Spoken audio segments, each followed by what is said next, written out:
నమస్తే friends, welcome to AP news hunt. AP రాజధాని అమరావతికి విజయవాడ, గుంటూరు నగరాలతో అనుసంధానం పెరిగేలా కొత్త రైల్వే లైన్ నిర్మాణానికి కేంద్రం ఆమోదం తెలిపిన సంగతే తెలిసిందే. 5 సంవత్సరాలుగా అటకెక్కిన ఈ ప్రాజెక్టు రాష్ట్రంలో ఎన్డీఏ కూటమి ప్రభుత్వం అధికారంలోకి రావడంతో శరవేగంగా నివేదికలు సిద్ధమవుతున్నాయి.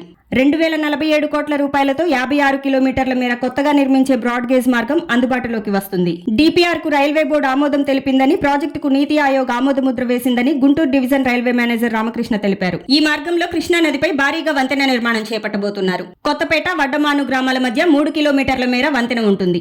ఎర్రుపాలెం, అమరావతి, నంబూరు మధ్య 56.53 కిలోమీటర్ల మేర కొత్త మార్గం నిర్మిస్తారు. ముందుగా సింగిల్ లైన్ నిర్మిస్తారు.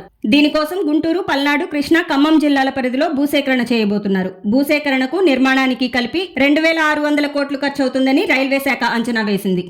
అమరావతి నుంచి పెదకూరుపాడు వరకు 25 కిలోమీటర్లు, సత్తెనపల్లి నుంచి నరసరావుపేట వరకు 25 కిలోమీటర్ల చొప్పున 106 కిలోమీటర్ల మేర కొత్త లైన్ నిర్మించేందుకు కేంద్రం నుంచి ఆమోదం లభించింది. హైదరాబాద్ నుంచి విజయవాడ వైపు వచ్చే ప్రధాన లైన్ లో ఎర్రుపాలెం వద్ద ఈ మార్గం ప్రారంభమవుతుంది. అక్కడ నుంచి అమరావతి మీదుగా విజయవాడ నుంచి గుంటూరు వెళ్లే మార్గంలో నంబూరు వద్ద కలుస్తుంది. ఎర్రుపాలెం తర్వాత పెద్దాపురం, చిన్నరావుపాలెం, గొట్టుముక్కల, పరిటాల, కొత్తపేట, వడ్డమాను, అమరావతి, తాడికొండ, కొప్పురా ఊర్లలో రైల్వే స్టేషన్లు నిర్మిస్తారు.